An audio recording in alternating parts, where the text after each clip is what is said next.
Natuurlijke kleuren zie je eigenlijk niet meer in onze leefomgeving. Ze zijn eigenlijk helemaal verdwenen sinds de komst van de industriële kleuren. Chemische kleuren is dat hele natuurlijke palet is gewoon verdwenen.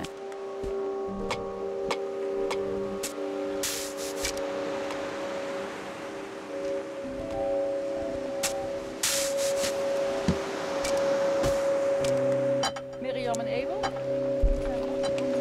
Ja, dat zit Sint-Janskruid. Ik heb een schaartje trouwens. Ik kan het zo breken. Oh, perfect. Ja. In dit prachtig stukje natuur plukken wij nu een paar soorten. De kamille, die staat hier te bloeien. Maar ook Sint-Janskruid en de brandnetel.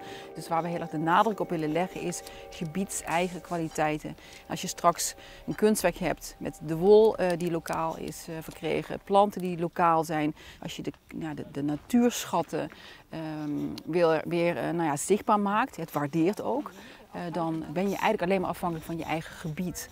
Dan hoef je niet meer mee te doen aan die globalisering. Dus je ecologische voetafdruk wordt veel kleiner. En dat is eigenlijk ook wat we willen. Dat is de boodschap eigenlijk ook achter mijn werk, maar ook voor de tentoonstelling in het Limburgs Museum.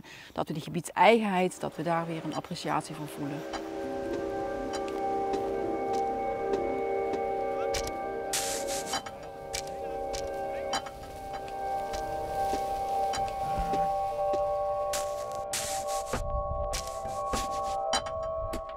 De Maas die kon vroeger vrij meanderen, zoals dat heet. Dan gaat hij zo door het landschap en die lag iedere keer op een andere plaats. En pas de laatste paar eeuwen ligt hij eigenlijk op dezelfde plaats, omdat de mens hem op die plaats houdt. Het hoogterras uit Duitsland, wat hier vlakbij is, aan de andere kant, daar ligt het landschap 30 meter hoger. En omdat het water wat daar valt, komt hier als een communicerend vat weer naar boven. En dan krijg je dus deze hele bijzondere vegetatie die hierachter en rondom ons is, met hele schone grond, geen verontreiniging van boeren uit het verleden of wat dan ook. En daarmee is het hier één bloemenzee.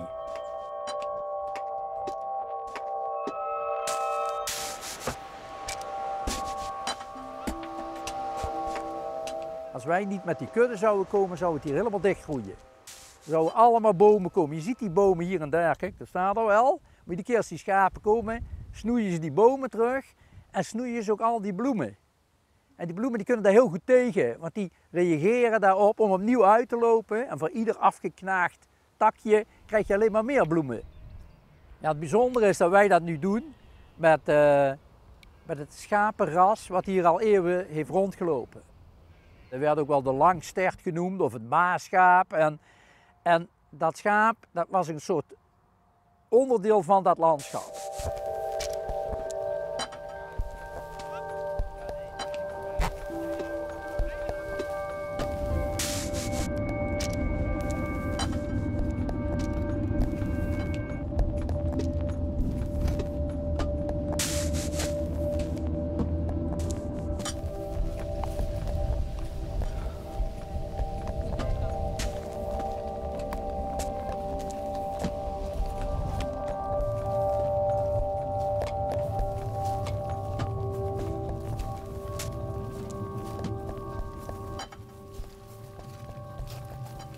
Ja, dit is eigenlijk zo'n binnentuin. Het is een moestuin, maar er staan ook altijd verfplanten staan ertussen. En het is heel fijn ook om aandacht te schenken aan schoonheid. Omdat eigenlijk alles is vaak vormgegeven op efficiëntie. Het is natuurlijk helemaal niet efficiënt om in zo'n bed zo te werken, maar het is wel heel fijn en ook strelend als je dit zo ziet, dat die vormen zo'n beetje meegaan. Zo meanderend kun je er langs lopen. Je kunt jezelf een beetje verliezen in die tuin. Dit hebben we pas 2 jaar, die kas. Hij is ook erg geschikt om verfplanten te laten drogen. Je kunt goed verfplanten gedroogd verwerken. Vers is eigenlijk dan krijg je de meest optimale kleurstof uit de bloem of het blad of de wortel.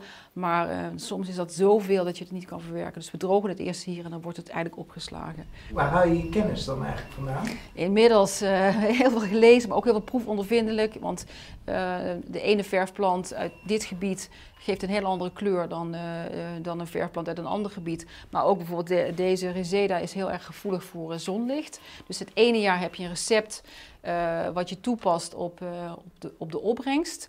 Maar het jaar erop heb je veel meer zon en dan geeft hij een hele andere kleur. Sint-Janskruid, als je het voor 24 juni oogst, is die mosterd. Na 24 juni is die veel meer cognac. Soms spit je een wortel uit de grond en er zit er nog klei aan. En dan blijkt dat er dus nog mineralen in de klei zitten die ook weer impact hebben op die kleur. Toevalligheden en niet toevalligheden. En dat geeft een enorme nieuwsgierigheid. Tot echt, het is verslavend, want je kunt gewoon niet ophouden. En oververvingen, zou die met die, en wat voor kleur krijg je dan? En elke keer weer denk je, oh, die verwondering over die kleur. Dat je niet kan geloven dat die kleur uit die plant is bevrijd.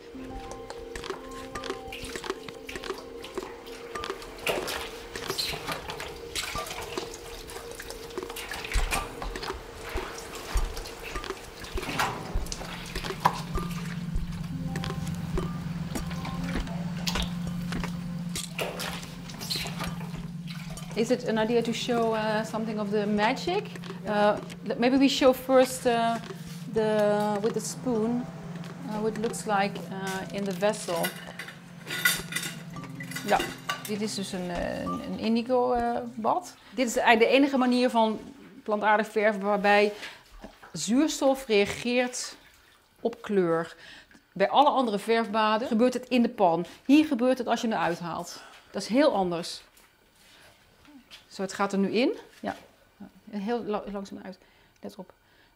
Je moet even meekijken. Ja, oké.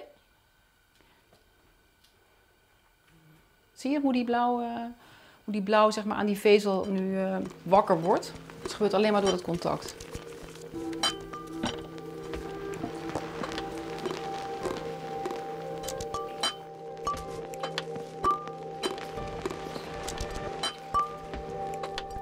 Synthetische kleuren die geven altijd af. Dus een wit t-shirt met een rode handdoek, dan heb je t-shirt ook een beetje roze. Ja. Plantenkleuren doen dat niet. Die kleur zit helemaal in die vezel. Dus uit pure praktische noodzaak ben ik dat gaan doen. Maar toen zag ik ze en toen dacht ik, nou echt. Toen wist ik ineens waarom ik, het was een soort inslag, toen wist ik ineens waarom ik nooit de stap naar een synthetische kleur heb kunnen maken, omdat dat dissoneert heel erg met het materiaal ook. Dit zijn werelden die zo verschillend zijn. En werd je een goed kunstenares voor je gevoel op dat moment dat het materiaal en de kleur uitgevonden had? Toen dat bij elkaar kwam, dan valt zo'n vanzelfsprekendheid eigenlijk in elkaar. Dat je denkt, oh ja, nu begrijp ik het. Dat je dus, voor mij was het, ik heb echt, toen ik mijn hart verloren heb aan wol, heb ik eigenlijk dat materiaal het hoogste podium van de wereld willen geven. En toen die kleur erbij kwam, wat uit die natuur voorkwam, snapte ik het. Dacht ik, oh ja, die vind ik ook, dat is voor mij hetzelfde podium. Wat me dan opvalt in zo'n tuin, dat voor een pigmententuin bijna, waar je zoveel kleur uithaalt, dat het behoorlijk groen is. Dat uit veel planten de kleur nog echt ontsnappen moet. Ja, want de paradox is ook dat groen is, er is geen plant die groen geeft. Dus er is geen plant die de kleur groen produceert. Dan moet je dus een geel verf en een blauw verf op elkaar plakken. Ja.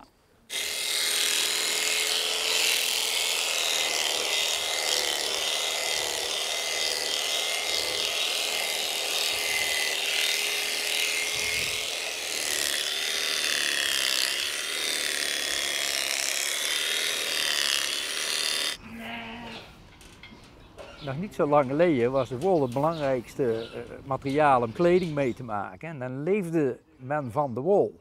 En de wol, dat is nou echt een rampscenario geworden.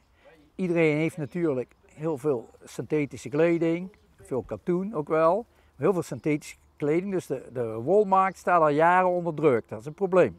Wij zijn natuurlijk heel blij dat in die tijd dat die wol als afvalproduct gezien wordt, dat Claudia Jongstra, die internationaal bekend is om haar wolkunst, zou ik maar zeggen, dat zij een kunstwerk gaat maken met onze wol. Uit de regio, met een super gunstige ecologische footprint.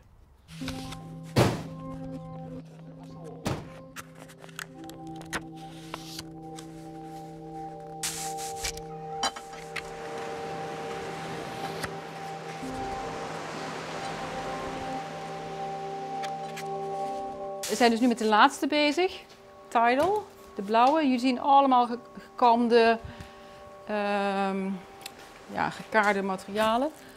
En dit is allemaal met de hand, worden kleurmengingen nog gemaakt. Dus het blauw komt uit de verfpan, maar is dan te donker en wordt nog er doorheen. Dus je kunt ook nog kleuren mengen door het kammen.